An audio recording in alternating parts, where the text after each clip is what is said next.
En esta diapositiva nos están mostrando algunas generalidades de mutaciones, mecanismos de reparación de mutaciones y unos mecanismos normales y anormales de rearreglos genéticos. Entonces nos cuentan aquí que en el cigarrillo, eh, por la combustión se producen muchas sustancias que pueden ser carcinógenas. Por ejemplo, el benzopireno, que por sí mismo no es carcinógeno, es una sustancia muy hidrofóbica, pero cuando entra al organismo, por la acción de enzimas, básicamente enzimas hepáticas, entonces presenta oxidaciones, adquiere estos oxígenos por reacciones de oxidación. Esas reacciones de oxidación básicamente son para hacer a estos compuestos más solubles, supuestamente para excretarlos, pero lo que hace es activarlos para que puedan producir mutaciones. Entonces la presencia de, por ejemplo, este oxígeno hace que haga ataques nucleofílicos y forme enlaces covalentes con bases nitrogenadas como la guanina y nos produce estos aductos en los cuales el compuesto se une a la guanina. Y esto, por ejemplo, nos afecta a una célula si está en proceso de replicación. Si la DNA polimerasa llega y lo que se encuentra en vez de guanina es con este aducto, pues no sabe qué hacer, no sabe qué base y ella, esa enzima colapsa. Otro ejemplo de mutaciones son las mutaciones producidas por la luz ultravioleta. Entonces, nos dicen en el libro que la luz ultravioleta excita las pirimidinas y esa excitación hace que las pirimidinas formen enlaces covalentes entre pirimidinas adyacentes. Aquí, por ejemplo, hay dos timinas, entonces se forma es un dímero de timinas por la formación de estos enlaces covalentes. Igual, si este DNA se está replicando, llega la DNA polimerasa y encuentra es un dímero de timinas, pero ella no lo identifica como una timina, sino como algo que no sabe qué es, por lo tanto colapsa y tiene que ser reemplazada por una DNA polimerasa eh, que agrega nucleótidos así no haya plantilla, una polimerasa translesión. Eh, en los eucariotes generalmente este tipo de alteraciones se reparan con el sistema de excisión de nucleótidos. Nos dice el libro que en bacterias hay una enzima especial que se llama la fotoliasa que directamente cataliza la ruptura de estos enlaces covalentes entre dos pirimidinas adyacentes. Entonces no tiene que reemplazar ni bases nitrogenadas ni nucleótidos. Eh, En esta parte de la gráfica nos están mostrando una característica que es común a varios sistemas de reparación.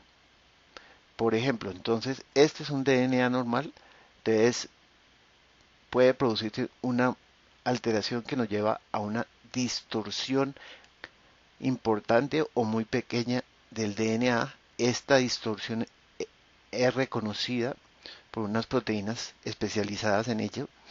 Posteriormente actúan endonucleasas y exonucleasas que quitan nucleótidos, por ', entonces generan un gap, que es la ausencia de varios nucleótidos. Eh, Posteriormente a este extremo 3', entonces se puede agregar nucleótidos en una reacción catalizada por DNAs polimerasas, que pueden ser varias, que participan en procesos de reparación. Finalmente se llenan todo este espacio donde faltaban nucleótidos, pero nos queda una interrupción aquí porque no porque falte nucleótidos, sino porque falta un enlace fosfodiéster. Esto ya no se llama un gap, sino eso se llama un nick, y ese nick es sellado por una enzima que se llaman ligas. Entonces, digamos que estos son pasos en comunes de algunos de sistemas de reparación, como por ejemplo los dos que están aquí, que es el sistema de excisión de bases y el sistema de excisión de nucleótidos, el BER y el NER. Entonces, el DNA normal, hay un daño, la distorsión generalmente es mayor, las distorsiones mayores generalmente son reparadas con el sistema de excisión de nucleótidos, cuando son distorsiones menores generalmente son reparadas por el sistema de excisión de bases. Entonces, en el sistema de excisión de bases, entonces, lo primero que actúa es una enzima glicosilasa que lo que hace es rompernos el enlace glicosídico entre que nos une la base nitrogenada con el azúcar. eh, entonces nos deja el azúcar, pero entonces lo que se pierde es la base nitrogenada. Si es una purina, pues nos dejará un sitio apurínico. Si es una pirimidina, entonces nos dejará un sitio apirimidínico, es decir, un sitio AP. Una vez se genera este sitio AP, entonces entra una AP endonucleasa, rompe enlace fosfodiéster, se excinde por eh, hexinucleasas, se quitan nucleótidos, se genera un gap que es rellenado por reacciones catalizadas por DNAs polimerasas, se genera un nick y ese nick es sellado por una ligasa. Cuando hay una distorsión grande, por ejemplo, eh, un aducto formado por la guanina y el benzopireno, entonces esto es reconocido, actúan endonucleasas, actúan hexinucleasas, nos generan un gap, rellena el gap la polimerasa, nos queda un nick y finalmente ese nick es sellado por una ligasa. Entonces, un ejemplo, eh,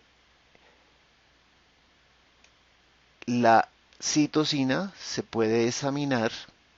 Entonces, quien hace el ataque nucleofílico es una molécula de agua. Entonces, el oxígeno forma un enlace con el carbono y desplaza al grupo amino. Entonces, sale amino, entra agua. Por eso, siempre que hay una desaminación, ese grupo amino es reemplazado por un oxígeno, porque quien hace el ataque nucleofílico es una molécula de agua. Entonces, la citosina se convierte en uracilo por una desaminación. Entonces, uracilo no es normal que haya en el DNA, entonces el sistema de excisión de bases tiene una enzima que se llama uracil N-glicosilasa, que es la que rompe el enlace glicosídico entre el azúcar y el uracilo y nos genera un sitio AP y actúan luego las demás enzimas del sistema de excisión de bases. El sistema de excisión de nucleótidos entonces son distorsiones mayores o también hay malos apareamientos o también por aductos o también por ejemplo las mutaciones producidas por la luz ultravioleta. Además de estos sistemas de excisión, entonces habíamos mencionado que producto de la replicación pueden quedar malos apareamientos por errores. Entonces en la plantilla, por ejemplo, había una adenina y en vez de agregarse en la cadena que se sintetizó una timina, se agregó una citosina. Entonces aquí se genera un mal apareamiento. Entonces en el sistema de malos apareamientos, las dos bases son normales, la adenina es normal y la citosina es normal. Entonces, ¿cómo sabe el sistema cuál de las dos bases tiene que reemplazar? Entonces, en el caso de los procariotes, el DNA está metilado en las adeninas. Entonces, la cadena que sirvió como plantilla está metilada, pero la cadena que se sintetizó no está metilada porque la metilación es un proceso que se da después de la replicación.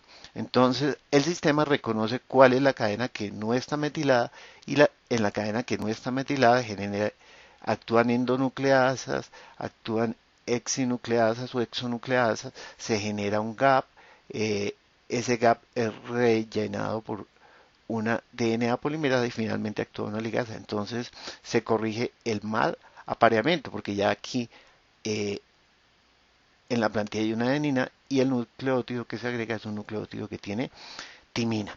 Este sistema de malos apareamientos en humanos, mutaciones en proteínas que participan en este sistema de reparación de malos apareamientos en humanos, por ejemplo la MLH1, MSH2, MSH6, PMS2. Los genes que codifican para estas proteínas pueden estar mutados y esas mutaciones eh, facilitan la producción, están asociadas con la producción de un cáncer de colon no polipósico que es hereditario. Los dos genes que están más mutados, nos dicen en el libro, son el gen que codifica para MLH1 y el que codifica para MSH2.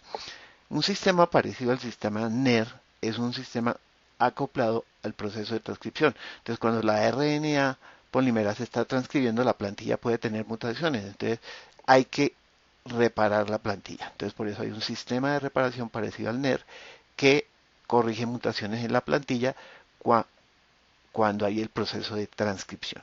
Además de los sistemas de reparación de mutaciones, hay otros sistemas que son los rearreglos genéticos, que es el intercambio de segmentos entre DNAs.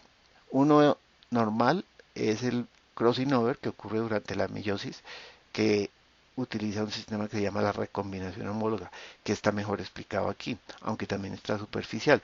Otro rearreglo genético son el que hacen los linfocitos para producir los anticuerpos, los transposones, las translocaciones y las infecciones virales. También producen rearreglos genéticos. Entonces, aquí tenemos un esquema muy general de lo que es la recombinación homóloga. En el proceso de recombinación homóloga, entonces se utilizan también enzimas endonucleasas, exonucleasas, helicasas, topoisomerasas, DNA polimerasas, ligasas, etc. Entonces, la recombinación homóloga ocurre entre dos DNAs que sean homólogos. Por ejemplo, un cromosoma paterno y un cromosoma materno. Eh, pueden hacer recombinación homóloga, que es lo que ocurre en el crossing over durante la meiosis. Entonces, el primer paso, dicen en el libro, es una alineación de los DNAs homólogos. Posteriormente, se genera un NIC. ¿Quién hace eso? Una endonucleasa. Posteriormente, el extremo 3' del DNA invade el otro cromosoma. Eso es lo que llaman invasión. Posteriormente hay un segundo NIC y el extremo 3' de este DNA, entonces nos invade y se alinea con el otro cromosoma. Posteriormente al extremo 3' se empiezan a agregar nucleótidos, ¿sí? Que es lo que llaman extensión. Finalmente se sellan y quedan los cromosomas unidos. Entonces los dos cromosomas unidos forman esta estructura que se llama la estructura de Holiday. Luego esta estructura de Holiday se puede romper en este sentido, o se puede romper verticalmente o se puede romper horizontalmente. Y finalmente entonces lo que se nos van a producir es unos cromosomas eh, que contienen segmentos del cromosoma o del DNA homólogo. Dependiendo de cómo se haya la ruptura, se va a producir diferentes tipos de recombinación, de mezclas de los DNAs.